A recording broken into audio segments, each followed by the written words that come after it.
It's asparagus.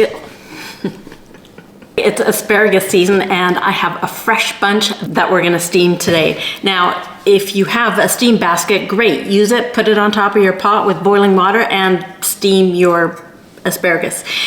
If your asparagus doesn't fit your steam basket, or you don't have a steam basket, you can also pan steam, and that's what I'm gonna show you today. First, we wash the asparagus, which I've already done. Second, we're gonna trim it.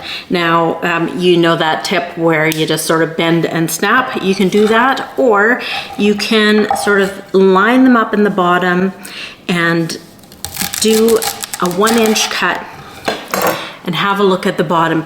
If it looks fresh at the bottom, you're pretty much good to go. These are super thin little asparagus, so I wouldn't do any peeling on these.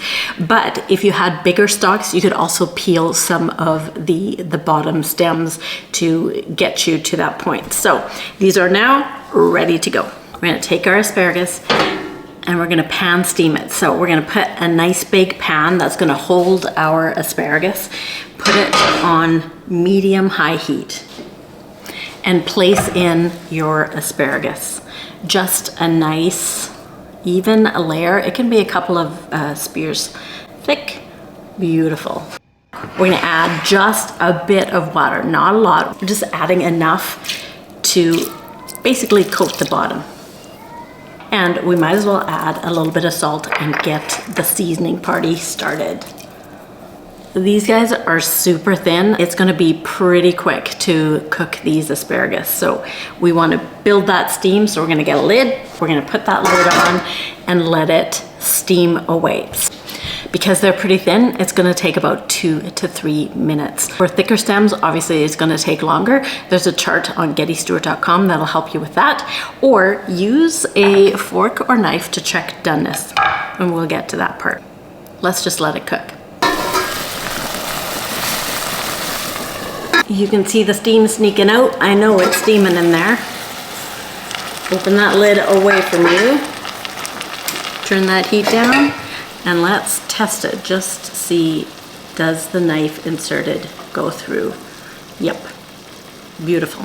I don't want to overcook it, so I'm going to take it right out and put it on our serving platter. Ooh, look at that.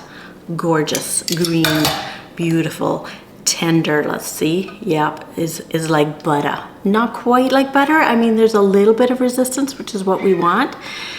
Perfect. Now you can add your seasonings, maybe a little olive oil, a little squeeze of lemon, salt, pepper.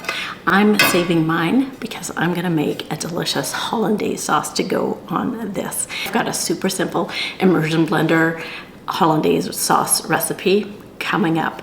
Check that video and be sure to hit subscribe to get more great recipes and tips. Oh yeah.